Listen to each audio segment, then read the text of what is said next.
Matteus 5 vers 17 tot 20. Moenie dink dat ek gekom het om die wet en die profete ongeldig te maak nie. Ek het nie gekom om hulle ongeldig te maak nie, maar om hulle volle betekenis te laat kry.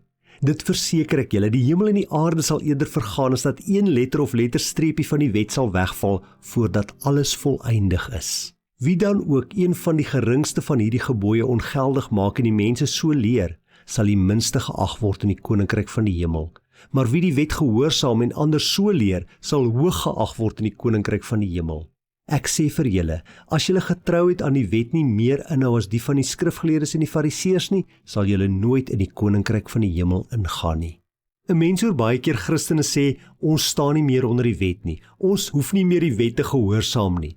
Maar hier in Matteus 5 kom sê Jesus eintlik vir ons heeltemal iets anders. Hy sê nee, julle moet die wet gehoorsaam, want ek het nie gekom om die wet ongeldig te maak nie, maar om die wet te vervul. Wat bedoel Jesus daarmee? Wat doen die wet? Die wet is deur God gegee aan Moses, sodat die mense moet weet hoe God wil hê hulle moet leef. Wat is die maatstaf waarin God hulle gaan meet? En as jy die wet oortree, word jy gestraf. Want 'n wetsoortreder moet gestraf word. Dit is net regverdig. God gaan nie maar net 'n wetsoortreder laat gaan en vir hom sê, ag, ek is so lief vir jou, ek gaan jou maar net laat gaan, ek gaan jou maar net oorsien, ek weet jy die wet oortree, ek weet jy het nie gedoen wat die wet sê nie, maar omdat ek so lief is vir jou, daarom sal ek jou maar nie straf nie. Nee, God gaan die sonde straf, en die straf van die sonde is die ewige dood. Dit moet ons weet. Dit het nie verander toe Jesus Christus na die wêreld toe gekom het nie. Maar wat wel verander het is, Jesus Christus het die wet kom vervul. Ons kan nie uit ons eie en in ons eie krag aan die wet gehoorsaam wees nie. Daarom het God sy seun Jesus Christus gestuur, om in ons plek gestraf te word vir ons oortredings. Dit is hoe Christus die wet kom vervul het.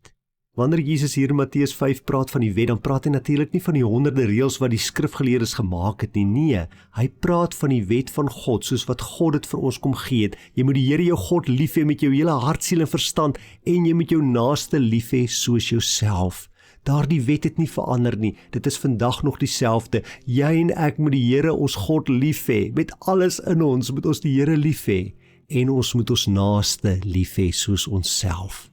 Here, dankie dat U nie die wet ongeldig kom maak het nie, maar dat U die wet kom vervul het. Dankie dat U dit vir my moontlik gemaak het. Ek wat 'n wetsoortreder is, wat nie altyd vir U lief het soos wat ek U moet lief hê nie, wat nie my naaste altyd lief het nie, dat U dit nogtans vir my moontlik gemaak het om gered te word, omdat U die straf vir my sonde gedra het.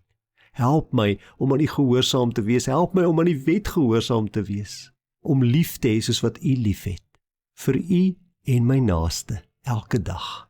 Amen.